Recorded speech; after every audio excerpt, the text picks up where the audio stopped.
गोविंद शिल्प घेऊन येत आहे 80 ट्विन बंगलोचा भव्य दिव्य पंढरपुरातील एकमेव प्रकल्प। आमच्या प्रकल्पाची वैशिष्ट्ये मनाला शांती देणारं महादेवाचं मंदिर, मुख्य रस्ता सुमारे 30 फुटांचा, अंतर्गत रस्ता सुमारे 20 फुटांचा, ग्रामपंचायत योजनेचा प्रत्येक बंगलोजला स्वतंत्र नळ, सांडपाण्याची सुरक्षित विल्हेवाट, सर्व टाइल्स ग्लॉसी आणि नामांकित कंपनीच्या, सर्व स्टेअर, खिडक्या, चौकटी सुपर ग्लास ग्रेनाइट, दोन्ही अटॅच बाथरूम पूर्णपणे टाइल्स, पंतप्रधान हर घर नल योजना पूर्णत्वाकडे, bathroom, basin, kitchen, CP fittings हे जगवार कंपनीचे, स्टील वर्क पूर्णपणे जिंदाल कंपनीचे, 1000 लिटर पाण्याची टाकी, 150 लिटर सोलर वॉटर हीटर सोबत वॉटर प्युरिफायर, प्रत्येक बंगलोजला स्वतंत्र पार्किंग, दर्शनीय भाग पूर्णपणे डॅटो टाइल्स, टाटा प्रवेश कंपनीचे आकर्षक भक्कम दरवाजा, फुटी उंचीचे सुरक्षित कंपाऊंड। मग विचार काय करताय? गोविंद शिल्प, पत्ता गट नंबर 95, हॉटेल अंगण शेजारी, साखळी रोड, पंढरपूर। पंढरपूरला जायचं सांगून गाडीत घेतलं आणि शेतातील म्हशीच्या गोट्यात नेऊन माजी सरपंच महिलेचा कायमचा काटा काढला। लग्नासाठी सतत धमकावल्याने प्रियकरानेच सुरेखा शिवाजी न्यारे वय वर्ष 25 हिची हत्या केली। भिवंडीत पोलिसांनी गाडी अडवली असता हा धक्कादायक प्रकार पुढे आला।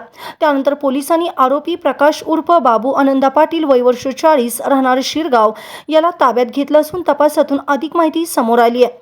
मिळालेल्या माहितीनुसार सुरेखा न्यारे या शिरगावच्या माजी सरपंच होत्या, तर प्रकाश उर्फ बाबू पाटील हा त्यांच्या शेजारीच राहतो। दोन्ही कुटुंबात शेतातील कामासाठी पैरा होता, त्यामुळे त्यांच्यात जवळीक होती। दरम्यानच्या काळात 1.5 वर्षापूर्वी सुरेखा हिच्या पतीचं निधन झालं।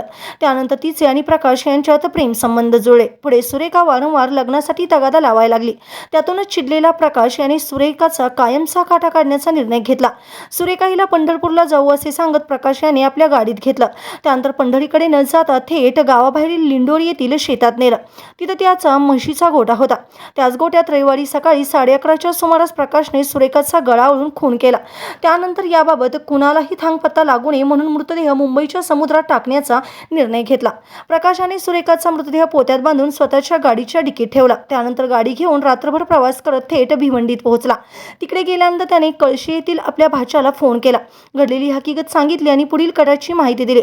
मृतदेह समुद्रात फेकण्यासाठी मदत कर म्हणून भाच्याला सांगितलं। मात्र मामाने खून केल्याचे ऐकताच भाचा भेदरला आणि थेट जवळच्या नारपोली पोलिसांना माहिती दिली। हा हत्या प्रकरणाची माहिती मिळताच पोलिसांनी गाडी अडवली, तसेच डिकीत पाहिले असता मृतदेह आढळला। त्याने लगेच प्रकाश, गाडी आणि मृतदेह ताब्यात घेतला। अधिक चौकशी केली असता लग्नासाठी धमकावत असल्याने खून केल्याची कबुली प्रकाशने दिली। ताज्या घडामोडी पाहण्यासाठी आमच्या YouTube चॅनलवरील PVR म्हणजेच पंढरी वार्ता या न्यूजला सबस्क्राइब करा आणि शेजारील बेल आयकॉनवर क्लिक करा।